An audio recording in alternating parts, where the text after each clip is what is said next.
Colleagues, will be starting in just a few moments.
Well, good afternoon, everyone. Welcome to the 16th meeting of City Council. This is a virtual meeting held during the COVID-19 emergency.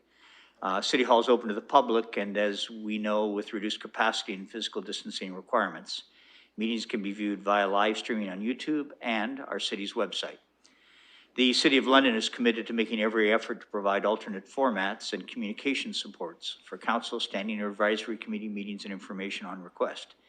To make a request for any city service, please contact accessibility@london.ca or 519-661-2489, extension 2425. Colleagues, I'll look for any disclosures of pecuniary interest. Councillor Turner. Thank you, Your Worship. Really quickly, with respect to the Community Protective Services Committee 5.2 or number 9 on the council agenda, with respect to backyard fires, Middlesex London Health Unit has been engaged on several occasions to provide advice to council on this matter, and so as an employee of the health unit, I am declaring a conflict. Thank you very much. Any other disclosures? As I look around the chamber for those present and on the screen, I see no others. Thank you very much. We have 3 recognitions that I've been made aware of. Why don't I start, please, with Councillor Lewis. Thank you, Your Worship. Colleagues, this evening in Committee Room 5, watching us virtually via Zoom, is my constituent Kyler Osborne and his mother Jennifer. Kyler is a 15-year-old constituent in Ward 2 in the Nelson Park neighborhood. And prior to our meeting, we had an opportunity to chat with the mayor because we wanted to recognize Kyler's efforts tonight. You all know that during the summer, we've had a lot of challenges because of COVID-19, and among those impacts, we did not bring on seasonal staff who would normally assist with things like park maintenance, boulevard grass cutting, and other tasks. That includes keeping our pedestrian walkways clean and free of overgrown vegetation. I suspect many of you have received complaints about the condition of these walkways in your wards as well. In Ward 2, however, residents have been able to easily access Admiral Park because Kyler took the initiative himself to get out and clean up the walkway near his own home. I did share with colleagues some photos of the before and after, and you can see the difference that Kyler's efforts made in keeping that walkway accessible. But I want to recognize him not only for that, because his impact went beyond the walkway. His efforts when I shared them on social media, inspired others to step up and show the same civic pride. This past weekend, 4 Clark Road secondary students took up clippers and rakes and weed whackers and cleaned up the pedestrian walkways through the 4 blocks that connect Merlin Crescent and Don Drive, which is an important walk to school route for elementary students at Princess Anne, St. Pius, and Prince Charles, as well as for the secondary students at Clark Road. 18 bags of overgrown vegetation were filled with yard waste, for which I want to say thank you to Mr. Stanford for arranging pickup of those bags. So in addition to Kyler, I also want to recognize Daphne, Morrison, Ryan, and T from Clark Road from coming out and showing their civic pride in the neighborhoods as well. Those are volunteer hours I'm happy to sign off on. And I got to tell you, it's not just secondary students, Your Worship. I also want to say thank you to Julian Powers and his dad, Michael. Julian starts grade 8 tomorrow at Princess Anne. He cleaned up the walkway near his home. And we've had all kinds of stories about people doing the same in Ward 2. That's the kind of civic pride that really matters at a time when the city is facing some real struggles in delivering some of the services that we would normally deliver. So I want to thank Kyler, not just for the hard work he put in, but for inspiring others to do the same and take pride in their neighborhoods and community. Thank you. Thank you, Councillor Lewis. I will stand now, colleagues, ladies and gentlemen, as we recognize 2 exceptional young Londoners who are honored recipients of the Queen Elizabeth Scholarship Award from the City of London. This scholarship provides $2,000 to 2 distinguished students to use as they embark on their next chapter in life involving post-secondary education. First, we'd like to acknowledge Mohammed Gohav, Saunders Secondary School, who completed his final year of high school with a 99.50% average. Bravo, Mohammed. Mohammed will be pursuing his passion studying mechanical engineering at the University of Waterloo. He hopes to get a career at either Tesla or Apple. In addition to the Queen Elizabeth Scholarship, Mohammed is also the recipient of the University of Waterloo's President's Scholarship of Distinction. His hobbies are playing basketball, crafting paper helmets, and experimenting with technology. I know that this Londoner is bound for great things. We are so proud of his accomplishments, and after his degree, we will welcome him home. Our second recipient is Lily Spuzak, who graduated from Catholic Central High School, again with a 99.50% average, and will be studying medical sciences at Dalhousie University. Aside from her studies, Lily enjoys track and field, volleyball, and playing the saxophone. She has been highly involved with athletics at CCH, playing 4 sports at a competitive level each year, making her the recipient of the 2020 London and Middlesex Spectra Award. She has been highly involved with athletics at CCH, playing 4 sports at a competitive level each year, making her the recipient of the making her that recipient of the Spectra Award. She hopes to pursue a future career as a surgeon.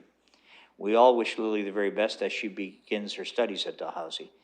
Congratulations to Mohammed and Lily on the hard work and dedication they demonstrated through their academic achievements. We wish both of you the best of luck in your post-secondary education starting this fall. And colleagues, I have one more, and I'm so delighted to recognize the incredible job done by the representatives of the London Air Show, led by Jim Graham, and all those associated with the air show that took place over the weekend. Now, for those who don't know, the air show in Canada is the only air show that has and will be held this year. And full credit goes to the organizers and volunteers who went above and beyond to ensure the health and safety of all in attendance. Air show Chair Jim Graham and his team did an absolutely phenomenal job, showing great creativity, flexibility, and ingenuity in this COVID environment. As has been said more than once, these are unprecedented times, but this was an unprecedented air show. Aside from being the only one in Canada this year, it was also the first time in Canadian history that all 4 world-famous ACC demo teams performed at once. It was such an incredible experience for all who participated.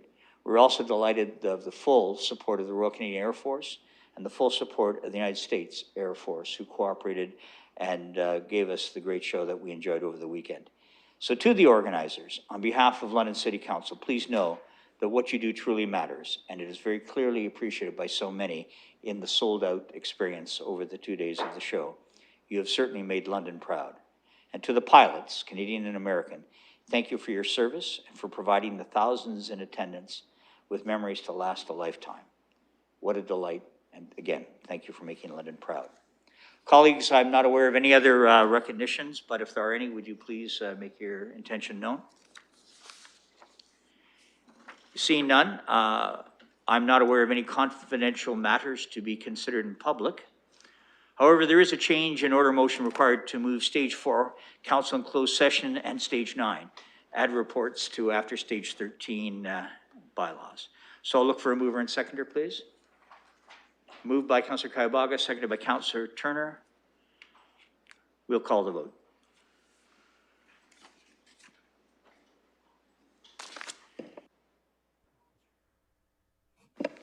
Councillor Van Holst. Oh. Yes. Yes, but we'll let you yes in just a moment. Thank you. Councillor Van Holst. Yes. It was worth saying twice. Councillor Lewis. Yes. Councillor Salee. Yes. Deputy Mayor Helmer. Yes. Councillor Cassidy. Yes. Councillor Squire. Yes. Councillor Morgan. Yes. Councillor Lehman. Yes. Councillor Hopkins. Yes. Councillor Van Meerbergen. Yes. Councillor Turner. Yes. Councillor Pelosa. Yes. Councillor Kayubaga. Yes. Councillor Hillier. Yes. And I vote yes. Closing the vote and the motion carries 15-0. Thank you, colleagues. I'm looking now for a motion to approve the minutes from the meeting held on August 25, 2020. As it is put on the floor, I'll look for a mover and a seconder. Moved by Councillor Van Meerbergen, seconded by Councillor Lewis. Any discussion? Seeing none, I'll call the question.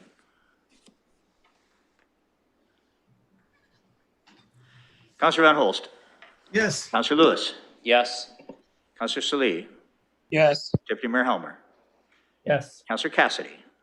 Yes. Councillor Squire. Yes. Councillor Morgan. Yes. Councillor Lehman. Yes. Councillor Hopkins. Yes. Councillor Van Meerbergen. Yes. Councillor Turner. Yes. Councillor Pelosa. Yes. Councillor Kayubaga. Yes. Councillor Hillier. Yes. And I vote yes. Closing the vote and the motion carries 15-0. Well, thank you. There are no communications nor petitions and no motions to which notice is given. So let's go right to the reports. For the 14th report of the Corporate Services Committee, I'll call on Councillor Kayubaga, please, to present the report. Thank you, Mr. Mayor. I'd like to put the 14th report of the Corporate Service Committee on the floor. Thank you. Any items to be pulled for discussion? I believe Councillor Turner made reference to 5.2. Oh, that's in caps. Excuse me. Any other? Thank you for that. Any items colleagues wish to have pulled from the floor? Seeing none. Any discussion? Councillor Turner. Thank you, Your Worship. Just a couple quick questions. One with respect, let me start off with the Capital Asset Renewal and Replacement Reserve Fund. Am I getting this right? Yes. So my apologies. Let me go with the Reserve Fund housekeeping report first. The question in the report, it refers to Appendix A and Appendix B and wrapping up some of the reserves and winding them into larger reserves like the Contingency Reserve Fund. But then when reading the report, the Appendix A and Appendix B refer to bylaws and rather than a schedule of funds that are going to be wound up. Perhaps I misread the way that that's put forward, but if I might through you to staff, just for a bit of an explanation of if there are reserves that are no longer going to exist as a result of the passage of this. Ms. Barbone. Thank you through the chair. The report references some of the work that we've already previously done with respect to the contingencies and consolidation. So that work has already been done and approved by council and is not part of this report. So that's why there is no schedule to show what that is. This is simply the housekeeping with the new reserve funds that we need to establish. Okay, thank you. That's helpful. It's confusing because it references Appendix A's and Appendix B's that don't really exist. And the Appendix A and Appendix B are refer to different things. So it doesn't flow, but that's helpful and appreciate the response. Thank you. Councillor Van Holst.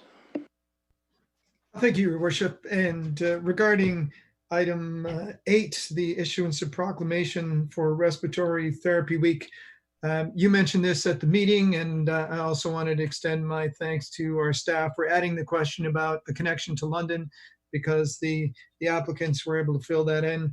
We could see clearly how it was in alignment with our policy, and it made the job of making that decision very easy. Thank you. Thank you. Any other comments? Councillor Turner. Sorry, Your Worship, I meant to speak to them all at once there. My question is with respect to the corporate asset management plan itself and the review. In the report, it talks through, I guess, our infrastructure gap. There's not a lot of, actually, there's no reference in this to the Climate Emergency Action Plan. Recognizing that's still yet to come forward. But infrastructure has two components to it, and how that might tie in with the Climate Emergency Action Plan. One is in infrastructure that we may choose to not move forward with, in which case we might have the opportunity to identify, which might actually reduce the infrastructure gap in its own right, but also liberate funds to be able to address the infrastructure gap of existing infrastructure rather than future infrastructure. The second question is around infrastructure that may be required in order to address climate change, whether that's shoring up the river, the bridges, our sewage treatment plants, and things like that. So it was a conspicuous absence. I'm wondering if this might be addressed in future iterations, or if there was any contemplation as this report was prepared. Through Your Worship. Thank you. Ms. Barbone. Thank you, through the chair. So with respect to the Climate Emergency Action Plan, so that work is still ongoing. So this report very much, so there may be recommendations that come out of that that need to be addressed that will have an impact on our assets that we would then take into account as we look at how we support the assets that we have. So this is primarily about looking at how we support the assets that we currently have with the existing plans that exist within our 10-year capital plan as they are currently structured. So this is very much based on an update on the work that has occurred since last summer when they did the State of the Infrastructure report. So it does not at this time address things that may occur just because we don't know what those are going to be yet. But as those decisions are made, that's where the support in terms of the infrastructure gap and how those may change in the future will be addressed through our future capital plans, and then will be reflected through this as those decisions are made. Councillor Turner. Yes, thank you. Thank you, Ms. Barbone. I think it would be important as these things are updated that we take a look, because I think we recognize that certain pieces of our infrastructure may be insufficient for changes in climate. And we saw that work, for example, when we had the flooding a couple of years ago, and the Warncliffe Bridge was really close to being shut down because of the height of that water, or because the crest surge may have overwhelmed Greenway. So those might be things that might add to the obligations that we have in the infrastructure gap that might not be accounted for in the State of the Infrastructure report from last year. And I recognize the report is more redoing the projections based on the findings from last year. But I think updates as we identify some of those key things are going to be really important for us to know as well. Thank you. Thank you. Sorry, Ms. Barbone, did you wish to comment on that? Yeah, I think it's an important point, and I think some of through the chair, through your worship, obviously, we will be looking, and this is partly how some of those things will be through the service targets that have been identified, because there is a level of service component now that does address some of those pieces. So as they start to move forward and get flushed out, they will very much be part of those metrics, and as they are part of the entire asset management plan investigated. So we're still at the very early stages of it, but that's exactly what some of those service level components are intended to do, to ensure that the asset is going to maintain the level of service that we require it as things change. So we're at the very early stages, but we're certainly going to be looking at how those get incorporated as we move forward.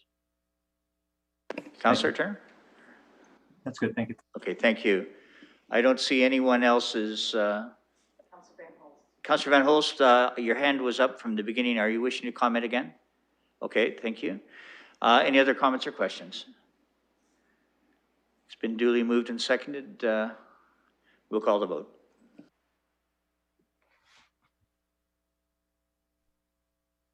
Councillor Van Holst. Yes. Councillor Lewis. Yes. Councillor Slee. Yes. Deputy Mayor Helmer. Yes. Councillor Cassidy. Yes. Councillor Squire. Yes. Councillor Morgan. Yes. Councillor Lehman. Yes. Councillor Hopkins. Yes. Councillor Van Meerbergen. Yes. Councillor Turner. Yes. Councillor Pelosa. Yes. Councillor Kayavaga. Yes. Councillor Hillier. Yes. And I vote yes.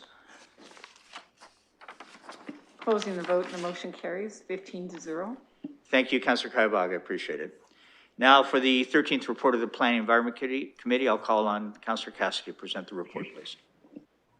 Thank you, Mr. Mayor. I'd like to put the entire report on the floor. However, I have been asked to pull item 10 from the committee or the council agenda, or 3.2 from the committee report. I'm not aware of any other items that need to be pulled. Do colleagues have any other items they wish to have pulled? Seeing none, back to you, Councillor Cassidy, please. You've put all on the floor except the one item. I would just comment briefly on item number 9, which is the Hyde Park Road application. It was a huge development. It's briefly mentioned in the report the opportunity for affordable housing here. However, the applicant has not included affordable housing as part of the plan.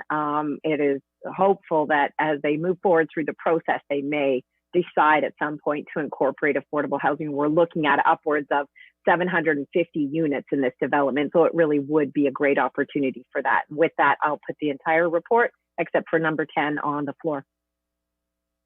Thank you. Councillor Lehman. Thank you, Your Worship. I'd like to speak to number 9 as well. This is a vacant piece of property along Hyde Park that ends at, it's the end of Sarnia Road where it meets Hyde Park Road. I'm pleased to see that it was unanimously supported at Planning Committee, as it's providing much needed medium density housing here in London with a good commercial component fronting onto Hyde Park Road. There were concerns raised at the committee level about an aspect of affordable housing. We have a number of tools in our bag to address affordable housing. But the number one thing that we can do is to get developments like this moving forward, because the housing situation we find ourselves is driven simply by, well, not simply, but it's driven by demand outstripping supply. So developments such as this address the shortfall we have in supply. So I think that's the thing that we have to keep in mind as we get developments like these moving through our system quickly to market, so people can find housing and reduce the strain and thus the affordability of housing in our city. Thank you. Thank you. Any other comments or questions? Councillor Turner. Thank you, Worship. 2 points. One with respect to the Hyde Park development. The report itself had identified that components of this application having met the affordable housing requirements in the official plan, it doesn't. And that was the concern that was raised at committee. It did not address the definition of affordable housing as defined in the official plan. There are components and targets that we have for affordable housing, and those should be sought in every development that we have moving forward. There are good parts about this application, absolutely. One of them is as Councillor Lehman identified, the mid-rise component of this. It's kind of that missing middle density, which is a really important component. It's an underutilized parcel of land, and it fills in a couple of gaps in the teeth along Hyde Park Road. So those are great opportunities, but just building more housing in its own right doesn't really address housing affordability in really any material way. It's really important that we maintain a focused effort on our increase of affordable housing stock as defined within the OP and CMHA. Second piece that I'd like to identify is just a question through you to staff. At Planning Committee, we asked on number 2.4, which is number 8, 230 North Center Road. This was a consent item for the lifting of a holding provision associated with hydrogeological impacts that might be associated with that construction. At the time, I'd asked what specific conditions were written into the development agreement to make assurances that the hydrogeological impacts were mitigated or identified. And we were going to get a report back in time for council. So if I might, through you, Your Worship, to staff, if we might be able to get those identified for us. Thank you. Would that be you, Mr. Kotsvis? Mr. Yeoman, are you there?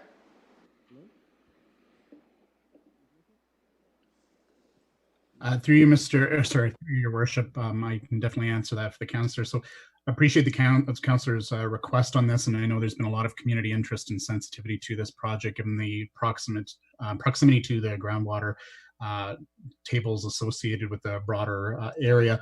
We have taken another look at this. The hydrogeological study was reviewed and approved by the city's hydrogeologist. We're not concerned that the construction is actually going to impact the groundwater levels during construction. However, we have included provisions in the development agreement as contingencies should there be construction that does actually impact the groundwater levels. We have measures in place to address that. Thank you. Councillor? Thank you, Your Worship. Those had been provided to me by Mr. Pompili over the course of between last week and now. They are the conditions that are identified there are development agreement conditions during the construction and don't really address post monitoring for the post development impacts. Typically, when we take a look at subdivisions, especially along ESAs or near environmental features, we might write in conditions into those draft plans or otherwise that require an ongoing monitoring of the environmental situation to look for impacts and the ability to mitigate those if they're identified after the development is completed, not necessarily just during. Seeing as this is a specific site in a single building, I don't think those have been incorporated into this. So I just wanted to raise the flag on that, that perhaps it would be really important for us where we're close to an environmental site or a feature such as that, that even if it's just a single building, that we put provisions in place for a post-development ongoing monitoring for 2 to 3 years, for example, either through piezometers or something to that effect. Thank you. I'm not sure there was a question in that as more of a comment, but Mr. Yeomans, do you want to respond to any of that? Through Your Worship, so that's a very good suggestion. We'll take that back through our review of our standards related to hydrogeotechnical reviews. Thank you. Councillor Turner? No, that's good. Thank you very much. All right, good. Any other comments or questions? Seeing none, we'll call the question.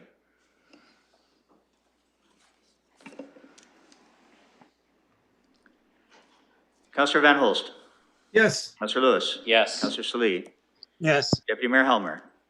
Yes. Councillor Cassidy? Yes. Councillor Squire? Yes. Councillor Morgan? Yes. Councillor Lehman? Yes. Councillor Hopkins? Yes. Councillor Van Meerbergen? Yes. Councillor Turner? Yes. Councillor Pelosa? Yes. Councillor Kayubaga? Yes. Councillor Hillier? Yes. And I vote yes. Closing the vote, the motion carries 15-0. Councillor Cassidy? Okay, that leaves us with item number 10 or 3.2 from the committee report. It's an application for 3557 Colonel Talbot Road, and I will put that on the floor. Thank you. Comments or questions? Councillor Hopkins? Thank you, Your Worship, and thank you for giving me an opportunity to speak to this application. As you can see, it was a 5-1 vote. And this is an application in my ward for a zoning amendment from Urban Reserve OS4 to R5 special provisions for a cluster townhouse development consisting of 21 units, 2.5 stories in height. And I want to speak to this application, but before I do that, I would like to speak to the committee, council, because I left planning feeling that I do not do a good job as the councillor of the ward. And this is not the first time I have left this way, as I usually have a number of applications at PEC, as well as a number of development issues as well. I have a number of challenges in my ward. The biggest one is balancing growth, how to do that. I'm also have another challenge. How we communicate and interact with one another has also become a challenge for me. So during the past 6 years, being on council, I've taken my job very, very seriously. I have a great sense of responsibility to my constituents. Doing my homework, understanding our policies and our plans, we are guided by our policies, and it is important to understand the implications of our decisions. You do not have to sit on PEC to understand the London Plan or SWAP. I've been around for a long time, and it took 4 years with 2 years of public engagement to come up with the London Plan. That public engagement was unique and it was thorough. If you don't support our policies, then change them. But watering down our policies is what I'm afraid of. Our jobs are political, but for me, it's all about striking that balance. With this application, I tried to find the middle ground. In fact, the 51 units per hectare is exactly that. This application is consistent with SWAP, which allows medium density from 30 units per hectare to 75. I've met with the community. It's been 2 years that this application has been out there. And I know and understand their concerns. I know that they do not want a 4-story building, which SWAP allows in this development. I've also met with the developer, and I also understand the concerns of building near the Dingman Creek and the new mapping for the floodplain and the challenges that this applicant has. I'd like you to support staff's recommendation, given that the many concerns that still remain, and I'm sure you've read the concerns that remain in the community, and I'd like to thank PEC for adding an H5 holding provision to allow the public to be part of the site plan process. So I want to thank the applicant for working with UTRCA to ensure that the development is not impacted by flooding. And I look forward to working with staff and the applicant and the community, having regard for the environmental impacts that this development can have. But I am asking council to support the committee's recommendation. Thank you. Thank you. Any other comments or questions? I'd like to turn the chair to Councillor Morgan. Yes, I have Mayor Holder on the list. Thanks very much. As the member of the Planning Environment Committee that did not support this recommendation, firstly, let me say that I thought that Councillor Hopkins' comments are very eloquent and very sincere, and I would say, from my standpoint, that unanimity in decisions is not what is necessarily required.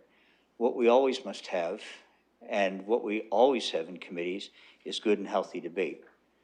And that is something that we talk about often. And with the divergence of views, considering residents' issues, developers' issues, and the city as a whole. So I just thought, as I wasn't going to speak to this, I was just going to vote, but I thought it would be appropriate as I vote not to support this. My vote against this recommendation centers specifically around the density, not the project itself. And I thought I made that clear in the Plan Environment Committee, and I just want to state that to colleagues. You'll do what you think is the appropriate thing. on behalf of the recommendation going forward, but I thought it appropriate that that view be known. Thank you. Councilor Morgan. Thank you. I have nobody else on the list, and I'll hand the chair back to the mayor. Thanks very much. If there's no other discussion, let's call the vote.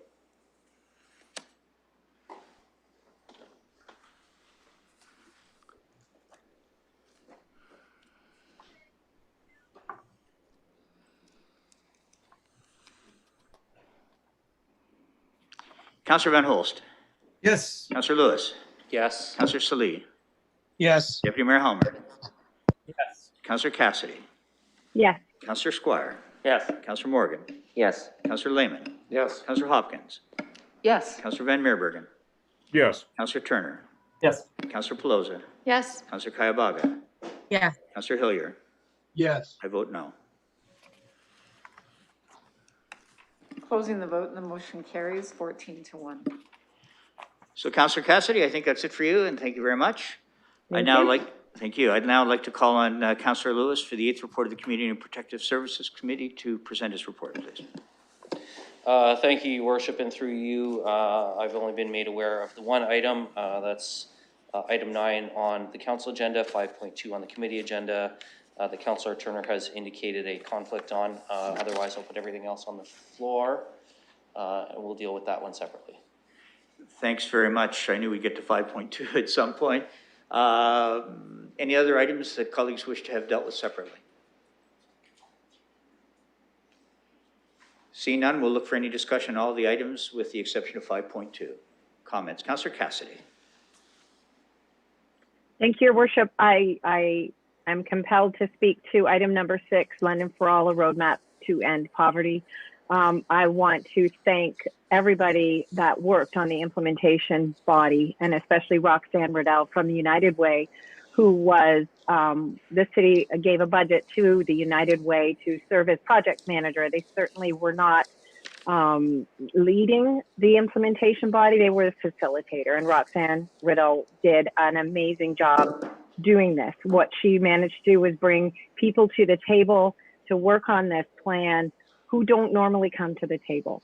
And London actually served as a community example to various municipalities across the country who did reach out to Roxanne to ask how she did what she did. And what she did was brought at least 50% of the people that worked on the implementation body were people with current or past lived experience of poverty.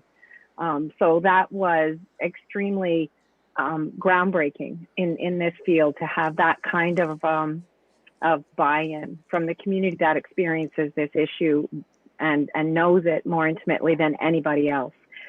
The way Roxanne set this up was, I believe she may have looked at other communities that have done things, and Toronto in particular has a very robust poverty reduction strategy that was put in place by the late Deputy Mayor Pam McConnell, who headed up their 2-year poverty reduction strategy plan. And what Roxanne did was set up accountability tables. So every part of the plan was divided up into separate accountability tables for the various aspects, such as homelessness, precarious employment, food insecurity, things like that. And the reason they're called accountability tables is because the members of those tables were actually accountable for the recommendations in the report that fell under their bailiwick. They have achieved great things, I believe, and we don't talk about it enough. So to the point where people think nothing is happening, but things have been happening, and really, really good things. Is poverty solved in London? Absolutely not. The goal of the plan was to solve poverty in a generation. And what that meant to the panel that put this report together was that a child who was born into poverty today would not finish their life in poverty. Or a person who gave birth to a child today would see the children of that child not grow up in poverty. So poverty, as we know, is often very cyclical in nature and generational, and we're seeking to end that cycle. The roadmap to end poverty was never about the City of London solving poverty. The roadmap to end poverty was about bringing everyone together, from City Council to city staff to community organizations to faith-based organizations to provincial governments to federal governments. And we have seen a lot of that taking place. We have seen a great deal of buy-in from all of those organizations that I named. When the community came together and gave their input to the panel on what they wanted to see happen, they wanted to see the implementation begin outside of City Hall. They didn't want City Hall or City Council to be 100% responsible to get this report off the ground and moving. And so that's what the purpose of the implementation body was. And I'm happy to see how it has wound up, and I'm happy to see it come back into City Hall and to see city staff take the reins and continue with the good work. And we can never forget, this is not something that City Council is going to fix. First of all, we don't have the money that is required. It definitely needs the other levels of government, but it definitely needs the whole community. So I'm really pleased to see how this has evolved. And I'm really looking forward to continue to see good work. Our budget was a continuation. The investment that we made in homelessness and housing alone is a continuation of the work that began here. So I'm really pleased to see it continuing to move forward. Thanks very much. Councillor Turner. Thank you, Your Worship. And to all involved in this, I'd say congratulations. And we're very much midstream or early stream. There's a lot of work to do. I would say this highlights something that I've been watching for a little while.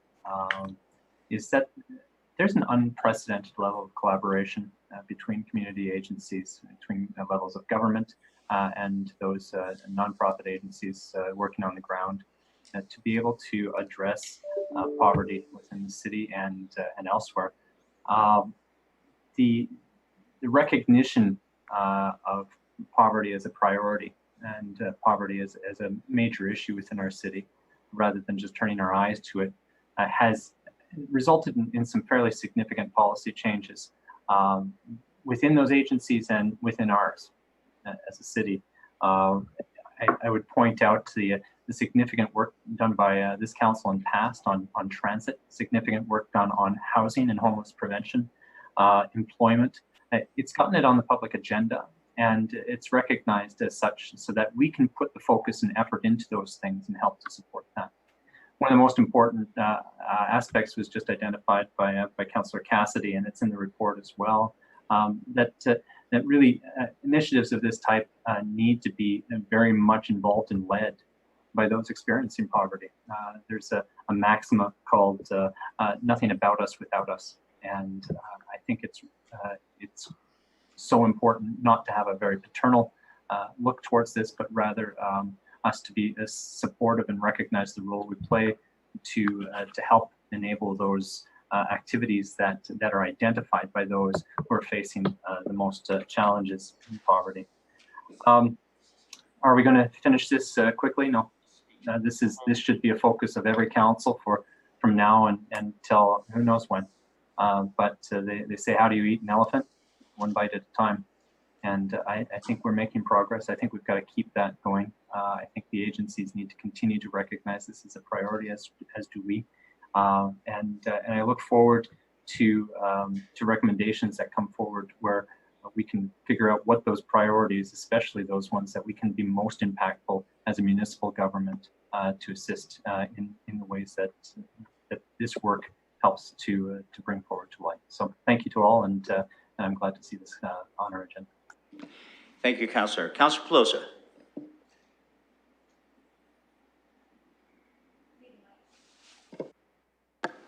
Thank you, Your Worship. Just briefly in regard to item 2.1 being the White Oaks Pavilion.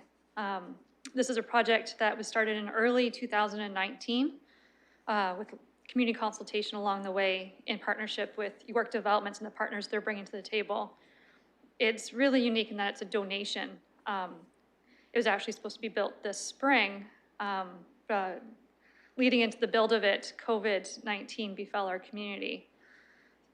So behind the scenes, the conversations have continued, and As we realize how we're doing more outdoor events and socially distancing, have had great conversations with community members that have stepped forward and offering to volunteer that once this is built, that they'd like to be part of it and helping to solidify our community who have been so far apart during this. So thank you to staff and all those players in the community, recognizing businesses have also been going through hardships who are still willing to stand by this commitment and give back to the community. So thank you.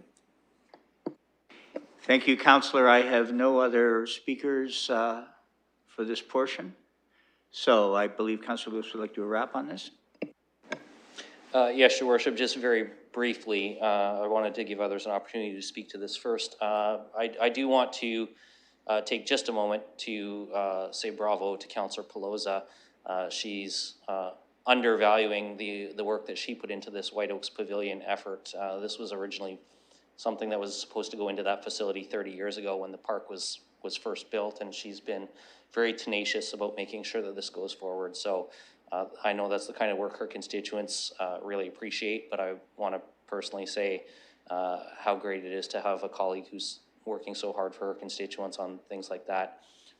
With the poverty, the roadmap to end poverty report, I won't repeat what Councillor Cassidy or Councillor Turner have said. I just want to add sincere thanks to our staff, and in particular, I know Ms. Livingston, who was not our city manager at the time, but played a key role in the poverty panel coming together and the work that they've done. But as well, I want to recognize Cheryl Smith from Neighborhood Fire and Children's Services for the work that she and Ms. Livingston have both done to incorporate so many of the recommendations coming out of this roadmap into our council strategic plan, and then of course flowing through to our budget.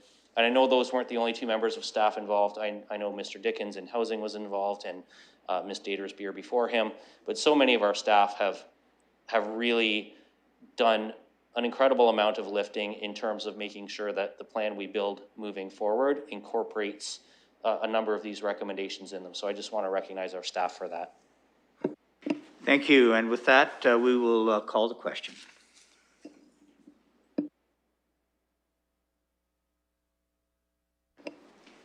Councillor Van Holst. Yes. Councillor Lewis. Yes. Councillor Salee. Yes. Deputy Mayor Helmer. Yes. Councillor Cassidy. Yes. Councillor Squire. Yes. Councillor Morgan. Yes. Councillor Lehman. Yes. Councillor Hopkins. Yes. Councillor Van Meerbergen. Yes. Councillor Turner. Yes. Councillor Pelosa. Yes. Councillor Kayavaga. Yes. Councillor Hillier. Yes. I vote yes.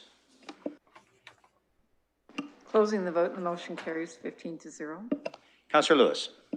Thank you, Your Worship. I will now put item 9, that's 5.2 from the committee agenda, the backyard fires on private property, objection communication.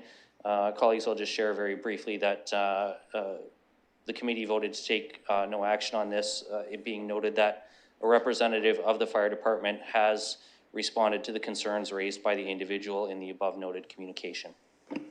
Thank you. Any comments or discussion? Councillor Cassidy. Thank you, Mr. Mayor.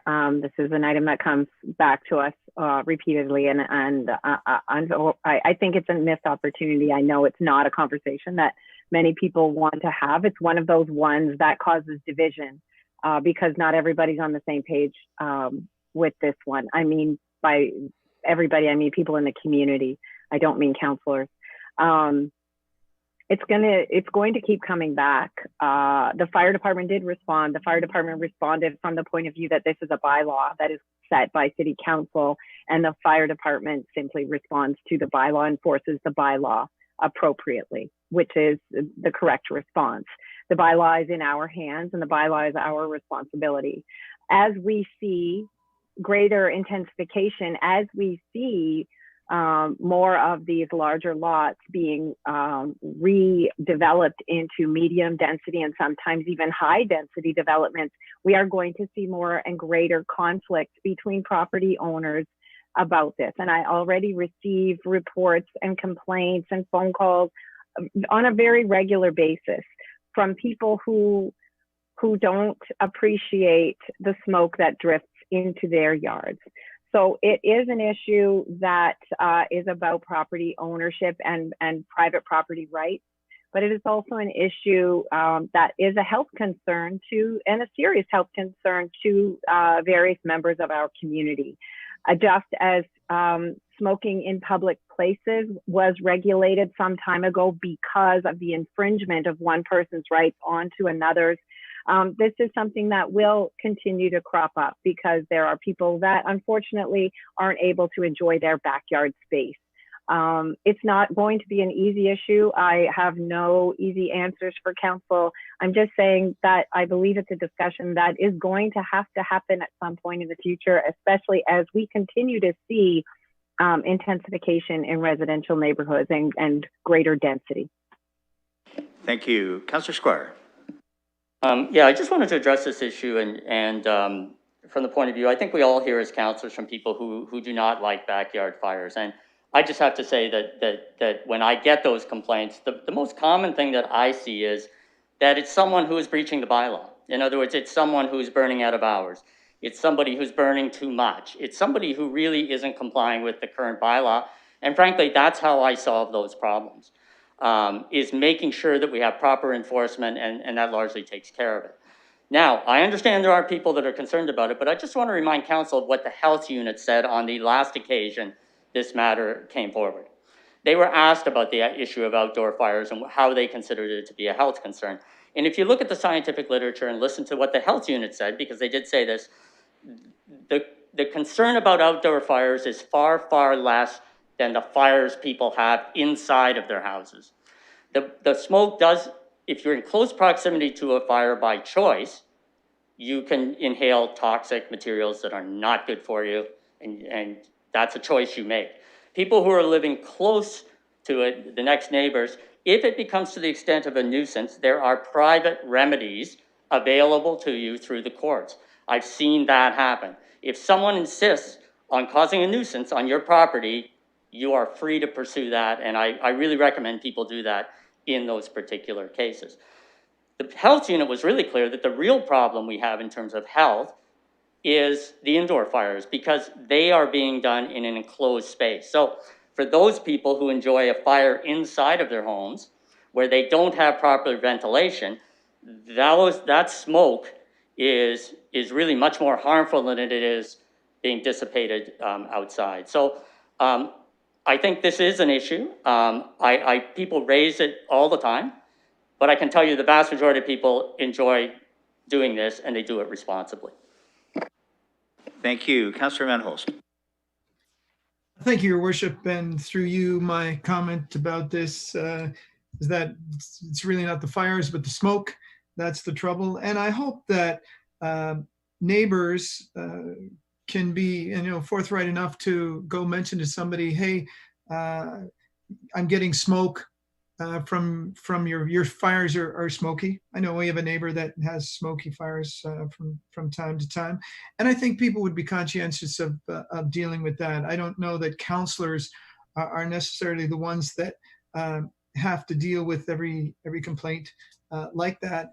I note that I purchased a smokeless fire pit, and there's a number of those available. So that's a suggestion that some people might follow if they want to deal with that situation. But if anything happens, I think we should be looking at the culprit. We may need to have a way to just measure the amount of smoke, because as I said, some fires aren't smoky. It is an enjoyable thing. I certainly hope people have will retain the right to enjoy that privilege.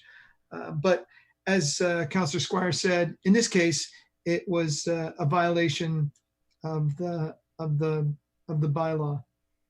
I have also received a complaint where those bylaws weren't effectively enforced, and I think that's something we may need to look to as well. Thank you. Thank you. I have no other speakers on the list, but it is, oh, I apologize, Councillor Pelosi. You were directly in front. Please go ahead. Thank you, Your Worship. And just to speak briefly to this and to highlight a concern that I have residents reach me out on both sides of this debate. I'm also a scouter, and backyard fires, or fires when we're camping, is just part of it. But for this, wanted to just highlight that some residents have health issues, and the smoke can set off adverse health reactions for them. And when I talk to them and say, it could just be a bad neighbor, call it in, and they'll reveal that due to their health issues, they physically can't risk being out to track down the source of the smoke being emitted.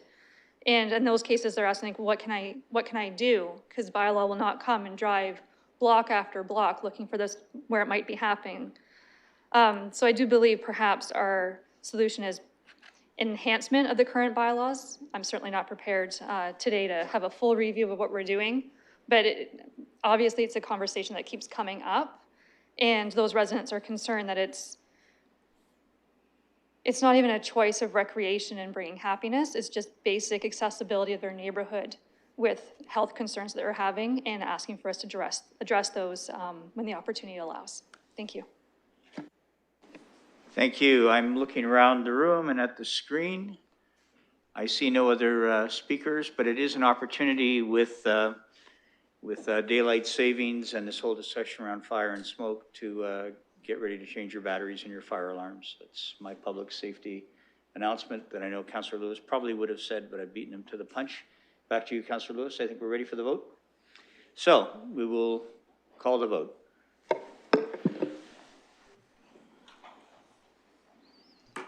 Councillor Van Holst.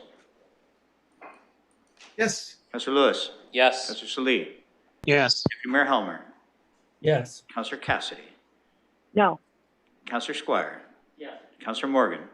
Yes. Councillor Lehman. Yes. Councillor Hopkins. Yes. Councillor Van Meerbergen. Yes. Councillor Turner. Abstain? Councillor Pelosi. No. Councillor Kayavaga. No. Councillor Hillier. Yes. And I vote yes. Closing the vote, and the motion passes 11-3 with 1 recuse. Thank you, Councillor Lewis. Now I'll turn your attention to deferred matters, of which there are none. I've not been made of any inquiries nor emergent motions, which just moves us to the bylaws.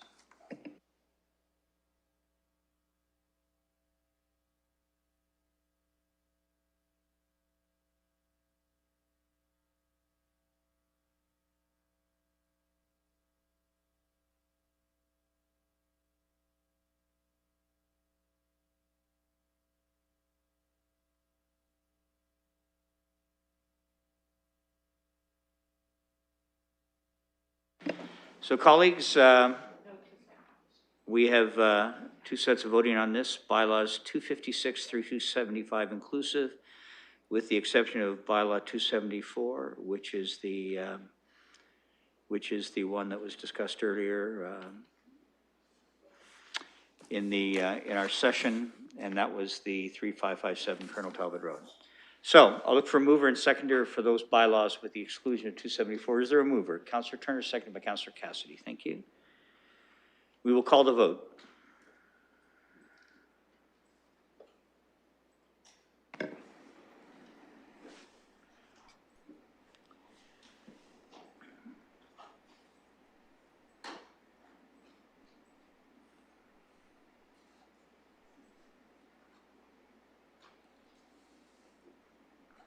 Councillor Van Holst. Yes. Councillor Lewis. Yes. Councillor Salee. Yes. Deputy Mayor Helmer. Yes. Councillor Cassidy. Yes. Councillor Squire. Yes. Councillor Morgan. Yes. Councillor Lehman. Yes. Councillor Hopkins. Yes. Councillor Van Meerbergen. Yes. Councillor Turner. Yes. Councillor Pelosi. Yes. Councillor Kayavaga. Yes. Councillor Hillier. Yes. I vote yes. Closing the vote, and the motion carries 15-0.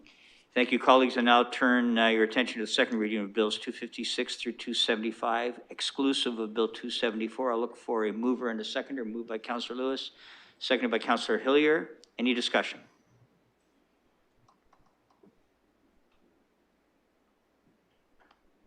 Seeing none, we will call the question. Councillor Van Holst. Yes. Councillor Lewis. Yes. Councillor Salee. Yes. Deputy Mayor Helmer. Yes. Councillor Cassidy. Yes. Counselor Squire. Yes. Counselor Morgan. Yes. Counselor Lehman. Yes. Counselor Hopkins. Yes. Counselor Van Meerbergen. Yes. Counselor Turner. Yes. Counselor Pelosi. Yes. Counselor Kaiwaga. Yes. Counselor Hillier. Yes. And I vote yes. Closing the vote and the motion carries 15-0. And now for third reading and enactment of Bills 256 through 275, exclusive of Bill 274. I will look for a mover and a seconder. Moved by Counselor Lehman, seconded by Counselor Van Meerbergen. I will call the question.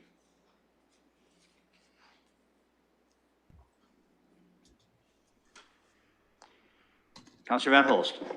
Yes. Counselor Lewis. Yes. Counselor Salee. Yes. Deputy Mayor Helmer. Yes. Counselor Cassidy. Yes. Counselor Squire. Yes. Counselor Morgan. Yes. Counselor Lehman. Yes. Counselor Hopkins. Yes. Counselor Van Meerbergen. Yes. Counselor Turner. Yes. Counselor Pelosi. Yes. Counselor Kaiwaga. Yes. Counselor Hillier. Yes. And I vote yes. Closing the vote and the motion carries 15-0. Colleagues, I'll turn your attention to Bill 274 and look for a mover and a seconder. Moved by Counselor Hopkins, seconded by Counselor Turner. We'll call the vote.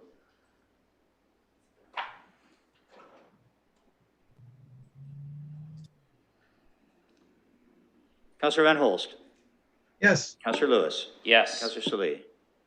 Yes. Deputy Mayor Helmer. Yes. Counselor Cassidy. Yes. Counselor Squire. Yes. Counselor Morgan. Yes. Counselor Lehman. Yes. Counselor Hopkins. Yes. Counselor Van Meerbergen. Yes. Counselor Turner. Yes. Counselor Pelosi. Yes. Counselor Kaiwaga. Yes. Counselor Hillier. Yes. And I vote no. Closing the vote and the motion carries 14-1. Now I'll look for a mover and seconder for second reading of Bill 274. Moved by Counselor Lewis, seconded by Counselor Cassidy. Any discussion? Then we'll call the question.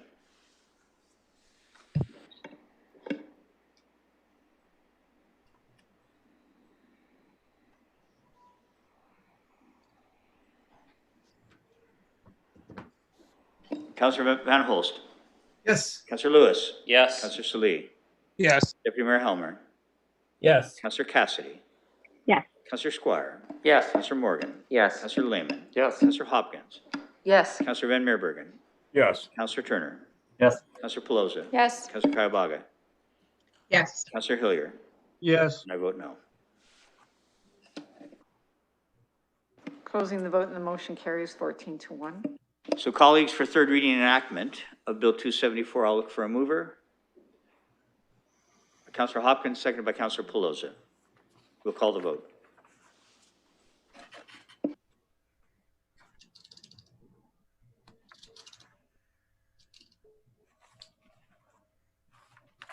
Counselor Van Holst. Yes. Counselor Lewis. Yes. Counselor Salee. Yes. Deputy Mayor Helmer. Yes. Counselor Cassidy. Yes. Counselor Squire. Yes. Counselor Morgan. Counselor Lehman.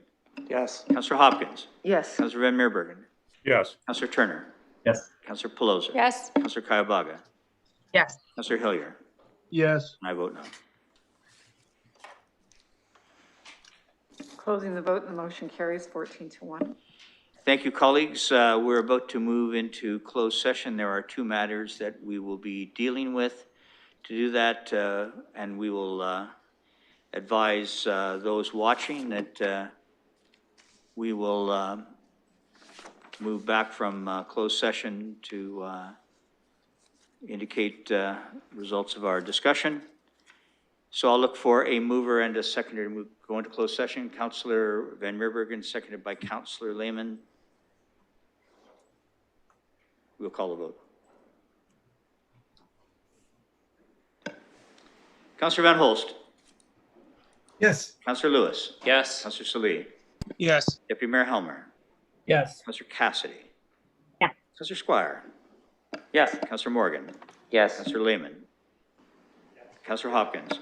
Yes. Councillor Van Meerbergen. Yes. Councillor Turner. Yes. Councillor Pelosi. Yes. Councillor Kaiwaga. Yes. Councillor Hillier. Yes. I vote yes.